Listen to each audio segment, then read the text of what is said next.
Chiquimauga, Ambrose Bierce.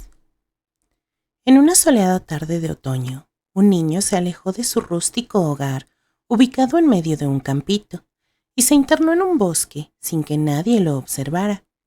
Era feliz ante la nueva sensación de libertad, dichoso por la oportunidad de exploración y aventura, pues el espíritu de este mocoso, antes encarnado en sus ancestros, había sido entrenado por miles de años para consumar grandes hazañas de conquista y descubrimientos, victorias en batallas libradas por siglos, donde los vencedores desfilaban por ciudades de piedras labradas.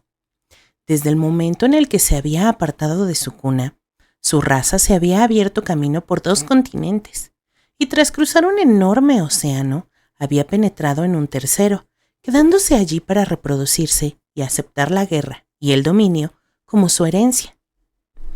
El chicuelo rondaba los 6 años y era hijo de un hacendado pobre.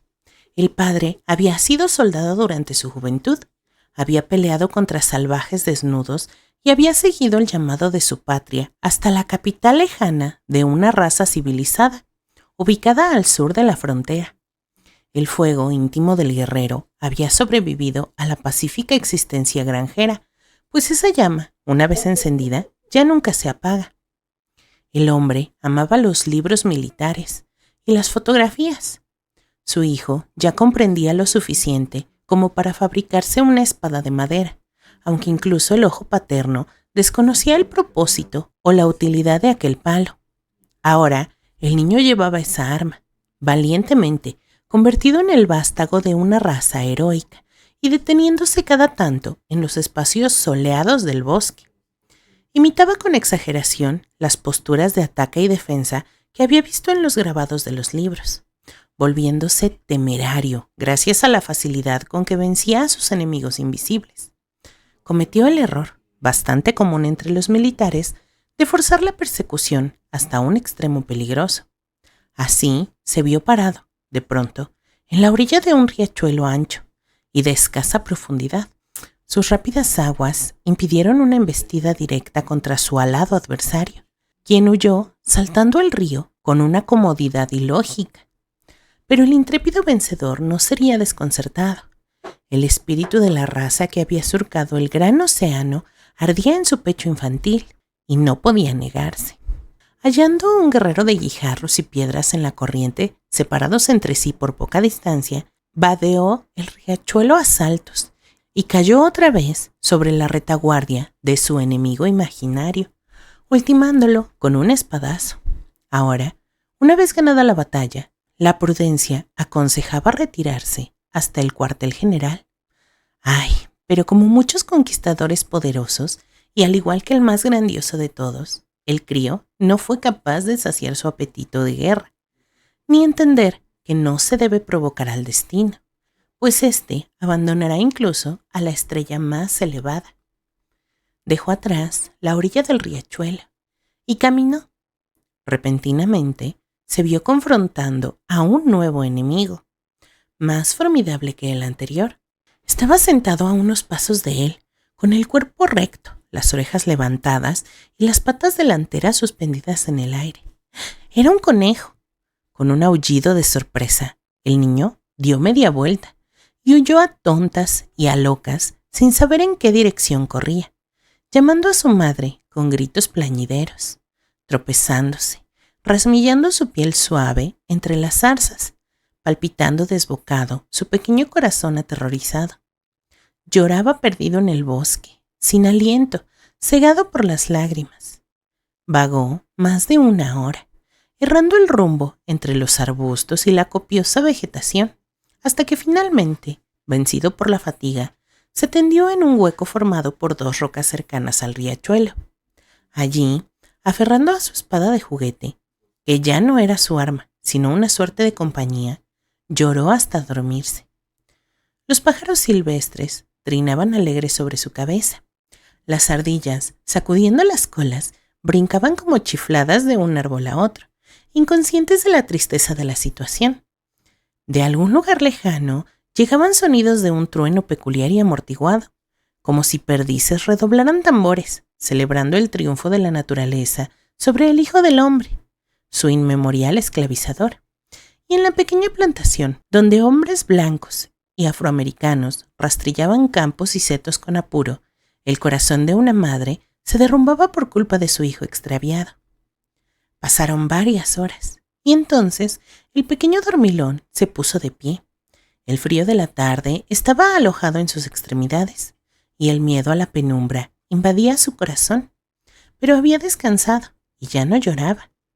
Guiado por algún ciego instinto que lo impedía a la acción, bregó contra los matorrales y llegó a un campo más abierto. A su diestra fluía el arroyo, a la izquierda se elevaba una suave pendiente, tachonada con pocos árboles, y encima de todo se congregaba la oscuridad del crepúsculo.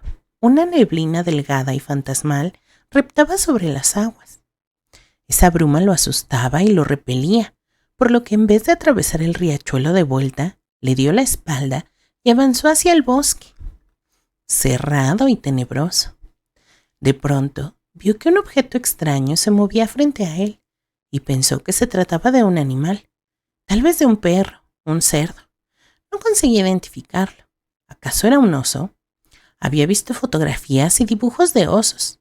Ignorante de la mala fama de estos, deseaba, sin muchas ganas, encontrarse con uno, pero algo en la silueta o en el movimiento del objeto le dijo que no estaba frente a un oso, y la curiosidad fue paralizada por el miedo. El niño se quedó quieto, estático, recuperando su valentía después de cada movimiento de la cosa, comprobando que se aproximaba despacio, que al menos no tenía las largas y amenazantes orejas del conejo. Posiblemente su mente impresionable intuía algo familiar en aquel andar torpe, lento, de ir a la rastra. Antes de acercarse lo suficientemente cerca para aclarar sus dudas, el niño vio que el objeto era seguido por otra cosa, y otra cosa. A diestra y a siniestra había muchos más. Todo el campo abierto que lo rodeaba estaba vivo y lleno de estas criaturas, y todas iban hacia el arroyo. Eran hombres. Reptaban, apoyados en sus manos o en sus rodillas. Si se impulsaban con las manos, arrastraban las piernas cual peso muerto. Si solo utilizaban sus rodillas, sus brazos pendían ociosos a los costados. Intentaban ponerse de pie, pero caían de inmediato. No hacían nada de modo espontáneo, nada parecido unos a otros, salvo arrastrarse, pulgada a pulgada, en el mismo sentido. Solos, en pares y pequeños grupos, brotaban de la penumbra. Algunos se detenían una y otra vez, mientras otros los adelantaban gateando. Venían por docenas y por centenares. Se esparcían a izquierda y a derecha, cubriendo todo el campo visible en la creciente tiniebla, y se extendían también hasta el fondo del bosque, como una marea inagotable. El mismo suelo semejaba moverse en busca del riachuelo. Ocasionalmente, uno que descansaba se quedaba tirado en el suelo, inmóvil. Así moría. Algunos, tras pausar su gateo lerdo, efectuaban ademanes anormales con las manos, alzaban sus armas y las bajaban otra vez. Se agarraban la cabeza y juntaban las manos palma con palma, como si rezaran en público. El niño no comprendía la totalidad de la situación. Un observador adulto la hubiese descifrado mejor, pero el niño apenas percibía a unos hombres que gateaban como bebés. Al ser hombres, no le daban miedo, aunque vistieran de forma inusual. Se movía libremente entre ellos, yendo de uno a otro, mirándoles los rostros de cerca, con curiosidad infantil. Todas sus caras lucían palidísimas y muchas estaban manchadas y salpicadas de rojo.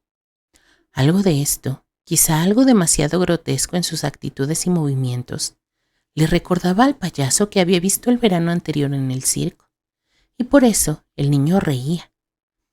Pero los hombres seguían reptando, mutilados y sangrantes, omitiendo el dramático contraste entre la risa infantil y la espantosa gravedad de su estado. Para el niño se trataba de un alegre espectáculo. Había visto a los afroamericanos de su padre arrastrarse así, andar en 4 patas para entretenerlo a él, y los había montado jugando y creyendo que eran corceles. Entonces se aproximó a uno de los hombres por la espalda y con un movimiento ágil se puso ahorcada sobre él.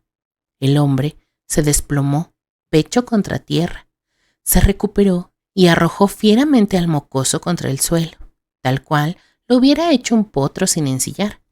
Luego tornó hacia el crío una cara desprovista de mandíbula inferior, que exhibía un enorme forado rojo desde el maxilar superior hasta la garganta, y en el cual se entrelazaban flecos de carne colgante y astillas de huesos.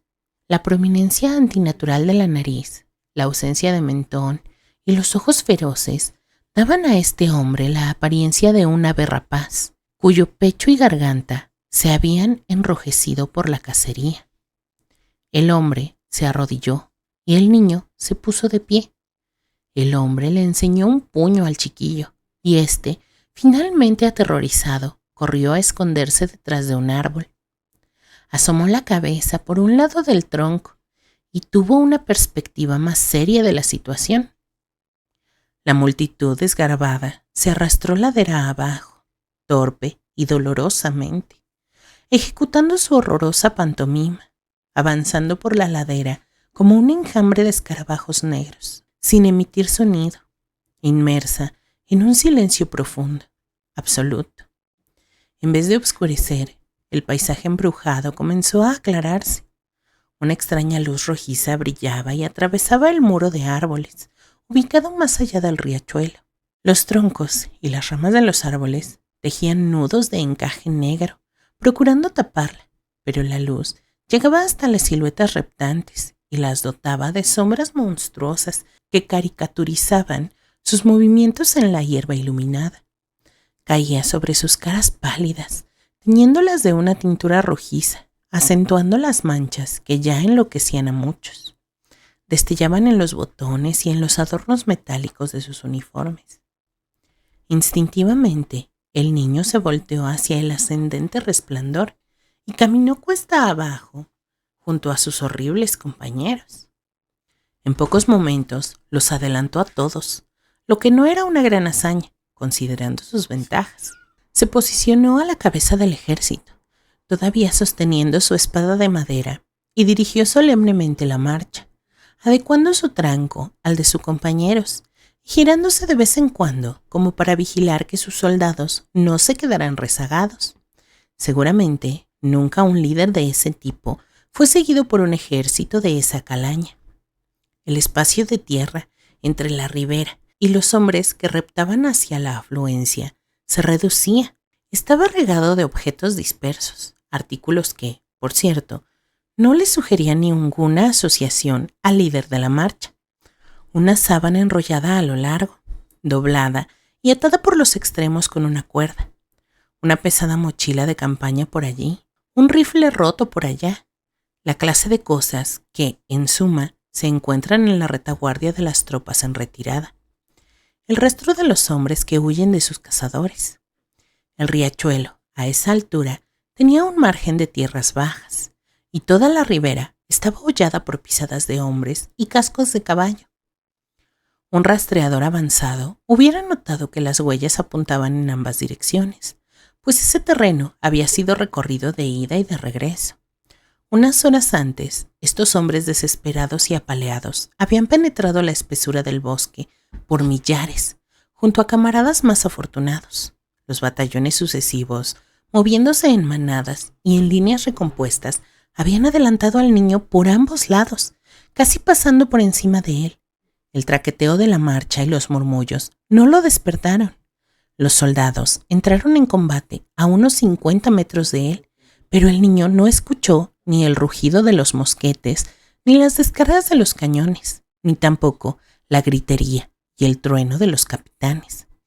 Siguió durmiendo durante toda la batalla, sosteniendo su pequeña espada de madera, acaso apretándola con más fuerza, sintiendo una inconsciente simpatía por el ambiente marcial, pero desentendido de la majestuosidad de la lucha, al igual que aquellos que habían caído en la persecución de la gloria. El fuego subía por los árboles de la ribera del otro lado. Se reflejaba desde la copa de su propia humareda y ahora colmaba todo el paisaje, convirtiendo la sinuosa neblina en vapor de oro. El agua irradiaba destellos rojos y también lucían rojas muchas de las piedras que sobresalían en la superficie. Pero eso era sangre, pues los heridos de menor gravedad las habían coloreado al franquear el riachuelo. Pisando esas mismas rocas, el crío atravesó el arroyo con pasos ansiosos, en búsqueda del fuego. Tras llegar a la otra orilla, se volteó para ver a sus compañeros de marcha, que ya alcanzaban el curso del agua. Los más fuertes ya se habían arrastrado hasta el borde y habían metido sus cabezas en la corriente. 3 o 4 de ellos yacían sin moverse y parecían estar descabezados. Viendo esto, el crío abrió los ojos de puro asombro, pues incluso su maleable intelecto no conseguía aceptar un fenómeno que implicara ese tipo de vitalidad. Tras saciar su sed, esos hombres no habían tenido fuerzas para sacar sus cabezas del agua o echarse hacia atrás y se habían ahogado. Atrás de estos cadáveres, los espacios ralos del bosque enseñaban al líder tantas figuras amorfas como al principio de su campaña, pero muchas de ellas ya no se movían. Se sacó el sombrero para animarlos y apuntó con su espada en dirección al pilar de luz, el pilar de fuego de este éxodo inaudito. Confiando en la lealtad de sus tropas, el niño entró a la franja boscosa. La traspasó fácilmente bajo una luz rojiza, trepó una reja, corrió por un campo, volviendo una y otra vez la vista para coquetear con su sombra, y llegó a la ruina ardiente de una aldea. Desolación por todas partes. Nada vivía en ese gran incendio. Eso no le importaba al niño. El espectáculo le agradaba y danzó jubilosamente, imitando el ondear de las llamas. Merodeó buscando leña y artículos para quemar, pero todos los objetos resultaban muy pesados como para que el crío pudiese trasladarlos hasta el lugar donde el fuego ardía, y eso limitaba su acercamiento. Agitó su espada, desesperado, en señal de rendición ante las fuerzas superiores de la naturaleza. Su carrera militar había terminado. Al retirarse de allí, sus ojos avistaron unos galpones que le sugerían una rara familiaridad, tal como si hubiese soñado con ellos. Se detuvo a escrutarlos, asombrado, cuando de repente la plantación entera y el bosque circundante parecieron girar como si estuvieran encima de un pivote. Su pequeño mundo daba media vuelta. Las puntas del compás retraían sus trazos. El edificio en flamas era su casa. El poder de la revelación lo dejó estupefacto unos instantes. Entonces corrió tropezando, dando un rodeo en torno a la ruina.